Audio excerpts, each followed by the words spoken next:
আল কুরআনু আহাব্বু ইলাল্লাহি মিনাস সামাওয়াতি ওয়াল আরদি ওয়া মান ফীহিন্না। দুনিয়ার জমিনের ভিতরে যা কিছু আছে সব কিছুর চাইতে আল্লাহর নিকট আল্লাহর কালাম পবিত্র কোরআন আল্লাহর কাছে সবচেয়ে পছন্দনীয়। আল্লাহর কাছে মহব্বতের বস্তু হিসাবে সবচেয়ে আল্লাহর নিকট পবিত্র কোরআন আল্লাহর কাছে সবচেয়ে প্রিয়, আল্লাহর কাছে সবচেয়ে পছন্দনীয়। আল্লাহ রাব্বুল আলামিন যুগে যুগে পয়গম্বরদের নিকট এরকম আসমানী কিতাব অবতীর্ণ করেছেন, আসমানী কিতাব নাযিল করেছেন। আল্লাহ রাব্বুল আলামিন এই পৃথিবীতে বড় বড় কয়েকটা গ্রন্থ নাযিল করেছেন, আসমানী গ্রন্থ দুনিয়াবাসীদের জন্য তাদের শরিয়া হিসেবে দিয়েছেন। আল্লাহ রাব্বুল আলামিন যখন আসমানী গ্রন্থ তাওরাত নাযিল করলেন, আল্লাহ রাব্বুল আলামিন তাওরাত হযরত মুসা আলাইহিস সালামের উপর নাযিল করলেন। এই তাওরাত যখন আল্লাহ রাব্বুল আলামিন নাযিল করলেন, পয়গম্বর মুসা আলাইহিস সালামকে বললেন, ও পয়গম্বর মুসা, তাওরাত তোমার জন্য আমি নাযিল করলাম, তোমার উম্মতের উপর আমি নাযিল করলাম। এই তাওরাতের হেফাজত, এই তাওরাতের রক্ষণাবেক্ষণের দায়িত্ব পয়গম্বর তুমি কি নিতে পারবে? ও পয়গম্বর, তাওরাতের রক্ষণাবেক্ষণের দায়িত্ব আমি তোমাকে দিতে চাই। এই তাওরাতের রক্ষণাবেক্ষণের দায়িত্ব কি পয়গম্বর তুমি নিতে পারবে? পয়গম্বর বলে, ওগো আল্লাহ, আপনি যদি আমাকে তাওরাতের হেফাজতের দায়িত্ব দেন, তাওরাত রক্ষণাবেক্ষণের দায়িত্ব আল্লাহ আমাকে দেন, অবশ্যই আমি তাওরাতের হেফাজতকারী, আমি তাওরাতকে হেফাজত করব। তাওরাতের রক্ষণাবেক্ষণের দায়িত্ব আমার, আমি তাওরাতকে হেফাজত করব। আল্লাহ রাব্বুল আলামিন পয়গম্বরকে তাওরাত দিয়ে দিলেন, তাওরাতের হেফাজতের দায়িত্ব আল্লাহ পাক দিয়ে দিলেন। কিন্তু পয়গম্বর যখন দুনিয়া থেকে চলে গেলেন, পয়গম্বর যখন দুনিয়া থেকে বিদায় হয়ে গেলেন, আস্তে আস্তে তাওরাত দুনিয়া থেকে বিলুপ্তি হয়ে গেল, বিলুপ্তি ঘটে গেল। তাওরাত আর খুঁজে পাওয়া যায় না, তাওরাতের বিকৃতি ঘটে গেল। দুনিয়ার জমিনে কোথাও আর তাওরাত খুঁজে পাওয়া যায় না। তাওরাত যখন দুনিয়া থেকে বিলুপ্ত হয়ে গেল, আল্লাহ রাব্বুল আলামিন আসমানী গ্রন্থ আবার দুনিয়াতে প্রেরণ করলেন। আল্লাহ রাব্বুল আলামিন দুনিয়াতে আবার আসমানী গ্রন্থ বাড়াইলেন। আল্লাহ রাব্বুল আলামিন হযরত দাউদ আলাইহিস সালামের নিকট আসমানী কিতাব নাযিল করলেন, আসমানী কিতাব নাযিল করলেন, জাবুর বানায় দিলেন। আল্লাহ রাব্বুল আলামিন জাবুর যখন নাযিল করলেন, পয়গম্বরকে বললেন, পয়গম্বর, আমি আল্লাহ জাবুর নাযিল করলাম। জাবুর নাযিল করার পর এই জাবুরের রক্ষণাবেক্ষণের দায়িত্ব আমি তোমাকে দিতে চাই। ও পয়গম্বর, এই জাবুর রক্ষণাবেক্ষণের দায়িত্ব আমি তোমাকে দিতে চাই, এটার হেফাজত তুমি করবে। আল্লাহ রাব্বুল আলামিন জাবুর নাযিল করে হযরত দাউদ আলাইহিস সালামকে জাবুর দিয়ে দিলেন, হেফাজতের দায়িত্ব পয়গম্বরকে দিলেন। কিন্তু পয়গম্বর যখন দুনিয়া থেকে চলে গেলেন, কিছুদিন পর দুনিয়া থেকে জাবুর নামক কিতাবটাও এরকম বিলুপ্তি ঘটে গেল। জাবুর নামক কিতাবটা দুনিয়ার জমিনের ভিতরে আর কোনো জায়গায় পাওয়া যায় না। পয়গম্বর শেষ, পয়গম্বরের কিতাব শেষ। আল্লাহ রাব্বুল আলামিন দুনিয়াবাসীর জন্য আবার তাদের শরিয়া হিসাবে এরকম আসমানী গ্রন্থ বানায় দিলেন। ইনজিল নামক আসমানী গ্রন্থ পাঠায় দিলেন হযরত ঈসা আলাইহিস সালামের উপরে। হযরত ঈসা আলাইহিস সালামের উপরে আল্লাহ পাক ইনজিল নাযিল করলেন। পয়গম্বরকে বললেন, পয়গম্বর, এই কিতাব আমি আল্লাহ নাযিল করলাম, এই কিতাবের রক্ষণাবেক্ষণের দায়িত্ব, হেফাজতের দায়িত্ব পয়গম্বর তোমাকে দিতে চাই, তুমি কি দায়িত্ব নেবে? পয়গম্বর বলে, আল্লাহ, আপনি যদি আমাকে দায়িত্ব দেন, অবশ্যই আমি দায়িত্ব নেব, দায়িত্ব পালন করব। আল্লাহ পাক ইনজিল নাযিল করলেন। ইনজিল নাযিল করার পর ঈসা আলাইহিস সালামের উপরে দিলেন। কিন্তু ঈসা আলাইহিস সালাম দুনিয়া থেকে যখন বিদায় হয়ে গেলেন, দুনিয়া থেকে বিদায় হওয়ার সঙ্গে সঙ্গে ইনজিল নামক কিতাবটাও দুনিয়া থেকে উধাও হয়ে গেল।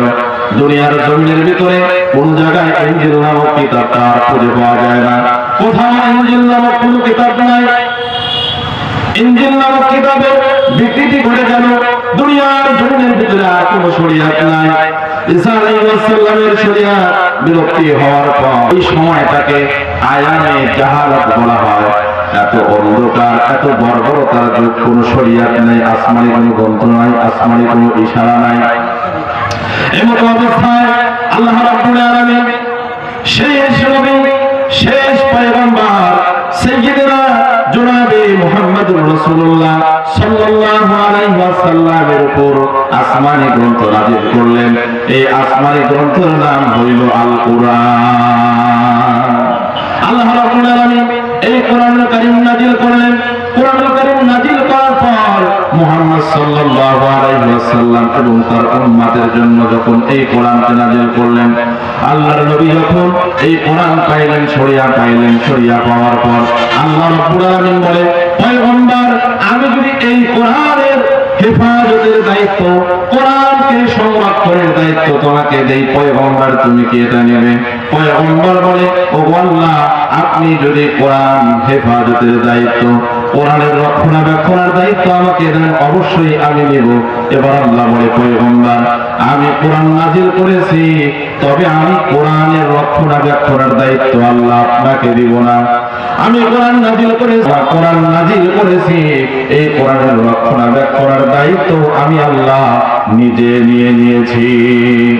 ও পয়গম্বর, আপনার পূর্বে আপনার ভাইদেরকে আসমানি কিতাব দেওয়া হয়েছে, আসমানি গ্রন্থ দেওয়া হয়েছে, কিন্তু তাদেরকে হেফাজতের দায়িত্ব দেওয়া হয়েছিল, তারা হেফাজত করতে পারে নাই, কিতাবের হেফাজত করতে পারে নাই। রক্ষণাবেক্ষণের দায়িত্ব দেওয়া হয়েছিল, তারা দায়িত্ব পালন করতে পারে নাই। তাদের কিতাবের বিকৃতি ঘটে গেছে, তাদের কিতাবের আমলে অনেক কিতাব লেখা হয়ে গেছে, অনেক কিতাব হয়ে গেছে, তাদের কিতাবের বিলুপ্তি ঘটে গেছে। এই জন্য পয়গম্বর, কোরআনকে আমি আল্লাহ নাযিল করলাম, কোরআন হেফাজতের দায়িত্ব আমি আল্লাহ নিলাম। এই কোরআনের হেফাজতের দায়িত্ব যখন আল্লাহ নিয়েছে, এবার কোরআন কি দুনিয়া জমিন থেকে বিলুপ্ত হয়ে যাওয়া বা বিলুপ্ত করার কোন সম্ভাবনা আছে? যে কোরআনের দায়িত্ব আল্লাহ নিয়েছে, এই কোরআন দুনিয়া থেকে কেউ চাইলেও আর দুনিয়া থেকে বিলুপ্ত করতে পারবে না, কোরআনকে উঠায় দিতে পারবে না। দুনিয়ার জমিনের ভিতরে যত কোরআনুল কারীম আছে, সমস্ত কোরআনুল কারীমকে যদি একত্রে এক জায়গায় একত্র করে আগুন লাগায় দেওয়া হয়, জ্বালায় দেওয়া হয়, তবুও আল্লাহ রাব্বুল আলামিন যেহেতু কোরআন হেফাজতের দায়িত্ব নিয়েছেন, এই দুনিয়া থেকে যদি সমস্ত কোরআনকে জ্বালিয়ে দেওয়া হয়, তবুও এই কোরআনকে দুনিয়া থেকে মিটাইয়া দেওয়া সম্ভব হবে না। কারণ এই কোরআন হেফাজতের দায়িত্ব নিয়েছে আমার আল্লাহ। এই কোরআন এমন কোরআন, এমন মধুময় কোরআন, কোরআন যে তেলাওয়াত করে, কোরআন তেলাওয়াতকারীরও কোরআন তেলাওয়াত করতে ভালো লাগে, আর কোরআন তেলাওয়াত যে শোনে তারও শুনতে ভালো লাগে। দুনিয়ার জমিনের ভিতরে আমরা কত প্রকার গান শুনলাম, কত রকমের গান শুনেছি। এক গান সর্বোচ্চ 1 থেকে 10 বার শুনতে ভালো লাগে, তারপরে কি আর ভালো লাগে? তারপরে আর গান শুনতে ভালো লাগে না। দুনিয়াতে কত নতুন নতুন গান আসলো, কত গান শুনলাম, কত গান আসলো, কত গান শুনলাম। শুরুতে খুবই ভালো লাগে, শুরুতে ওই গানটা সবাই গায়, কিন্তু গাইতে গাইতে গান যখন পুরান হয়ে যায় আর কেউ গায় না। গান যখন পুরান হয়ে যায় কেউ গায় না, ওই গান আর কেউ শুনতে চায় না। কিন্তু পবিত্র কোরআনুল কারীম এমনই একটা কিতাব, এমনই একটা গান, এর ভিতরে আল্লাহ পাক দিয়েছেন যে কোরআনের শুরুলগ্ন থেকে নিয়ে কিয়ামত পর্যন্ত, কোরআন যখন নাযিল হয়েছে তখন থেকে নিয়ে কিয়ামত পর্যন্ত, এখন পর্যন্ত দুনিয়ার জমিনের ভিতরে প্রত্যেকটা মসজিদে মসজিদে ইমাম সাহেব যখন নামাজ শুরু করে কোরআন দিয়ে, নামাজ শেষ করে কোরআন দিয়ে, ঠিক কিনা? নামাজ শুরু করে কোরআন দিয়ে, নামাজ শেষ করে কোরআন দিয়ে। জন্মের পর থেকে নিয়ে মওত পর্যন্ত ইমাম সাহেবের পিছে এরকম নামাজ আদায় করলাম, ইমাম সাহেব কোরআন তেলাওয়াত করলেন। কখনো কোনো মুসল্লি অভিযোগ করে নাই, হুজুর আজকে কোরআন তেলাওয়াত নামাজের ভিতরে আজকে সূরা ফাতিহা তেলাওয়াত করবেন না, সূরা ফাতিহা শুনতে ভালো লাগে না। এরকম অভিযোগ কেউ করছে যে হুজুর প্রতিদিন তো সূরা ফাতিহা দিয়ে নামাজ পড়া, ফাতিহা শুনতে শুনতে আর ভালো লাগে না, আজকে একটা নতুন সূরা পড়া, এই কথা কেউ বলছে? বলে না। কিয়ামত পর্যন্ত সূরা ফাতিহায় নামাজের ভিতরে পাঠ করা হবে, কিন্তু কোন ব্যক্তি এরকম বলবে না যে হুজুর ফাতিহা শুনতে শুনতে আর ভালো লাগে না। কোরআন যারা শুনবে শুধু ভালোই লাগবে। এই কোরআন যদি কোন মুশরিক শ্রবণ করে, মুশরিকের দিলের ভিতরে এরকম কোরআনের আসর লেগে যাবে। কোরআনের আসরে হয়তো বা আল্লাহ যদি তার কপালে হেদায়েত লিখে থাকে, হেদায়েত পেয়ে যাবে।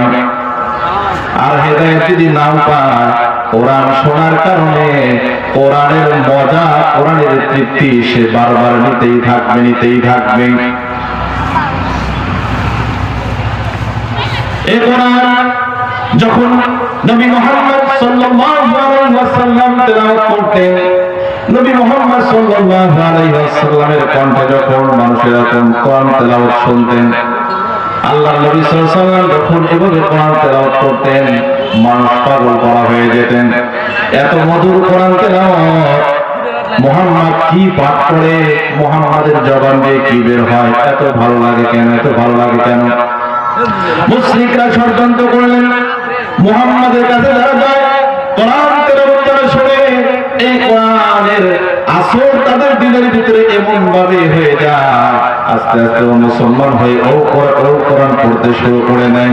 মানুষদেরকে কিভাবে কোরআন থেকে দূরে রাখা যায়, এই জন্য মুহাম্মদ যেই জায়গায় কোরআন তেলাওয়াত করে, নবী মুহাম্মদ সাল্লাল্লাহু আলাইহি ওয়াসাল্লাম যেই জায়গায় কোরআন তেলাওয়াত করে, অপর পাশে অপর জায়গায় মুশরিকরা এরকম গানের আসর জমায়, গানের মজমা জমায়, এরকম নৃত্যের মজমা জমায়, যাতে করে লোকজন সকলেই গান বাদ্য শুনে নাচ দেখে, মুহাম্মাদের কোরআন তেলাওয়াত শুনতে যায় না। এরকম মুশরিক লিডাররা যখন, কাফের লিডাররা যখন দেখলো মুহাম্মাদের কোরআন তেলাওয়াত দিয়ে শুনতে যায়, কোরআন তেলাওয়াত শুনতে শুনতে মুসলমান হয়ে যায়, মুহাম্মাদের কোরআন তেলাওয়াত শুনতে দেওয়া যাবে না। এক পর্যায়ে যখন লোকজন গান শোনা বাদ দিয়ে, গান ছেড়ে দিয়ে মুহাম্মাদের কোরআন তেলাওয়াত শুনতে যায়, তখন এরকম দেশের ভিতরে আইন জারি করা হইল।